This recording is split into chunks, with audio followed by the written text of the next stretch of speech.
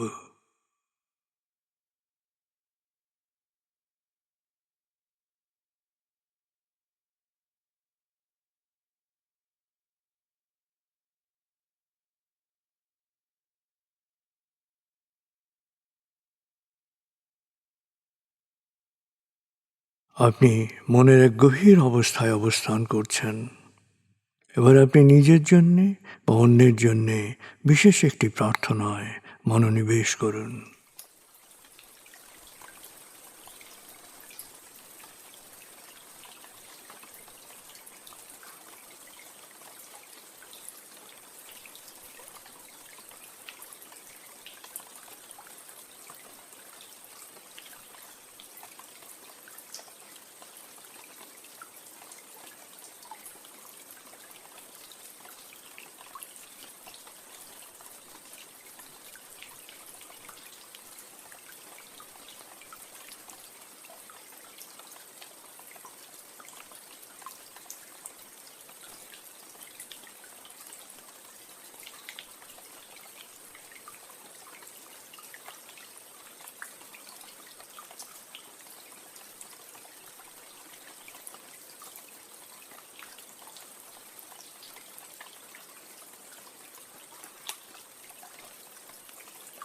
পরম করুণাময় আমাদের সবার জন্য কল্যাণকর সকল প্রার্থনা কবুল করুন।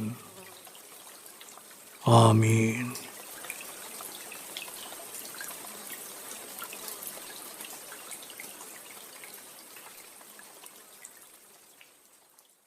প্রিয় শরীর, এক চমৎকার আবেগময় সময় কাটিয়েছেন আপনি। আমি এখন 0 থেকে 7 গণনা করব। আপনি পুরোপুরি জেগে উঠবেন, শারীরিক ও মানসিকভাবে পুরোপুরি সজীব, উৎফুল্ল, তার তাজা অনুভব করবেন। এবার লম্বা দম নিন। 0, 1। আবার লম্বা দম নিন। 2, 3। আবার লম্বা দম নিন। 4, 5। মনে মনে বলুন, 7 গণনার পর আমি চোখ মেলে তাকাবো। আমি পুরোপুরি জেগে উঠব, শারীরিক ও মানসিকভাবে পুরোপুরি সজীব, উৎফুল্ল, তার তাজা অনুভব করব। লম্বা দম নিন। 6, 7। চোখ মেলুন। আস্তে আস্তে মাথা ও ঘাড় নাড়ুন, পা টান টান করুন, হাত নাড়ুন। জোরে বলুন, বেশ ভালো লাগছে, বেশ বেশ ভালো লাগছে।